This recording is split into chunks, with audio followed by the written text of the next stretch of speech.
I told you during the campaign I wasn't going anywhere.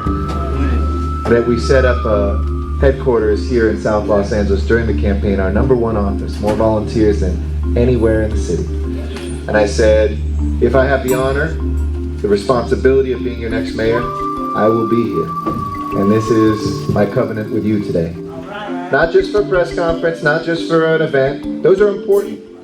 You got to show up and be seen. Not just in crisis, like after the Trayvon Martin verdict came down.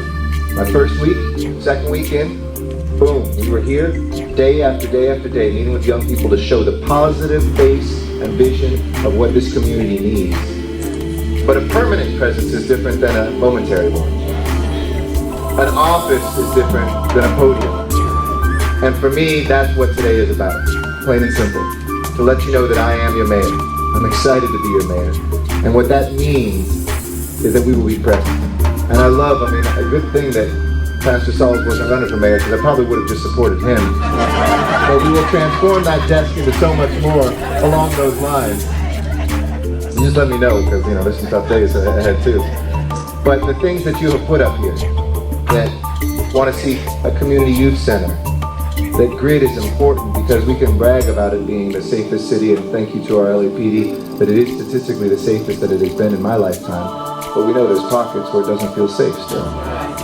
A leadership academy, because this isn't about you begging government, it's about you being government and becoming the leaders in the community. About a clean and green and graffiti-free community. About an office that works closely with community-based organizations that knows what we know and knows what we don't know. About making sure that there's healthy grocery stores so that your zip code doesn't determine the quality of your produce.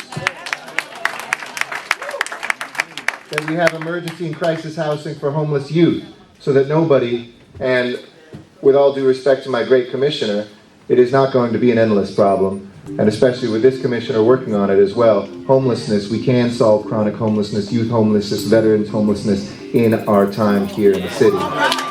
So these things become the work that we will do long term, but the meetings that we will have like today is the vision I want to have as a mayor. This is the 4th office hours I've done, and we're going to do them regularly, and community walks too. We've done them in City Hall, and in Van Nuys, and on the street in Boyle Heights, and now in South Los Angeles, and in Venice. In Venice, when we did our first community walk, I was hoping to have 24 people. Guess how many showed up? 200 people, door to door. There's an African-American woman who is in charge of the food pantry at the Baptist Church, living right next door to the Lithuanian grandmother, next door to the tattooed rock star, or aspiring rock star, because we're all an aspiring rock star in Los Angeles. Living together with the same hopes and needs and dreams for their community. And that's what this is about today. So, stay active. I need you. In service directly, but in service indirectly, to find those people who don't feel enfranchised, who feel that government has given up on them, and send them, whether it's in person here, whether it's calling here, whether it's tweeting. And if you know what tweeting is, ask your neighbor next to you, what's tweeting? Anybody? All right, good, everybody's tweeting now. We have a hashtag, LAMAYOR, and you just send a message, and I see it.